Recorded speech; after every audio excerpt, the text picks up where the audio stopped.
گھر تو اللہ کے پاس ہے۔ آدمی جب کہیں باہر ہوتا ہے تو اسے گھر کی یاد آتی ہے۔ اسے جو آرام اور سہولت اپنے گھر میں میسر آتی ہے وہ کہیں اور حاصل نہیں ہوتی۔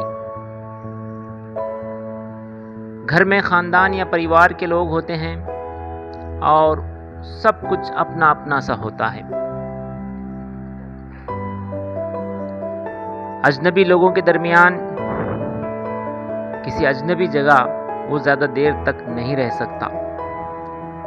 اگرچہ وہ کچھ دن باہر رہتا بھی ہے تو یہ سوچ سوچ کر خوش ہوتا رہتا ہے کہ جلد اپنا کام نپٹا کر اسے گھر لوٹنا ہے۔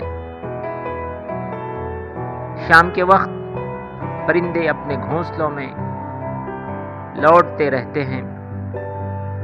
گھر سے دور کام کرنے والے شام ہونے پر اپنے گھروں کو لوٹنے کے لیے بس کا انتظار کرتے رہتے ہیں۔ بالکل اسی طرح انسان کو بھی اپنے اصلی گھر کی طرف لوٹنا ہے۔ جس طرح انسان یہاں ہمیشہ سے نہیں ہے اور کہیں اور سے آیا ہے تو یہ اس کا گھر نہیں ہے۔ وہ یہاں ہمیشہ کے لیے اپنے گھر سے دور رہنے نہیں آیا ہے، بلکہ یہاں آنے کا تو ایک خاص مقصد ہے۔ وہ کسی اور جہاں کا باشندہ ہے، جہاں حق اور سچائی کی حکمرانی ہے،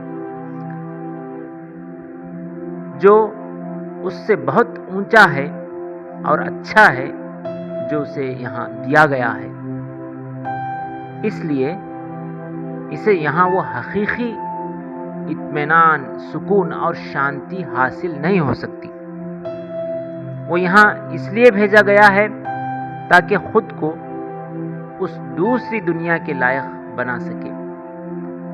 اگر وہ ہمیشہ کے لیے اس دنیا میں رہنا کا خواہش مند ہے تو اس سے زیادہ بے خبر اور بیوقوف کون ہوگا؟ انسان کو تو چاہے نہ چاہے اپنی منزل ہی کی طرف جانا ہی ہوگا،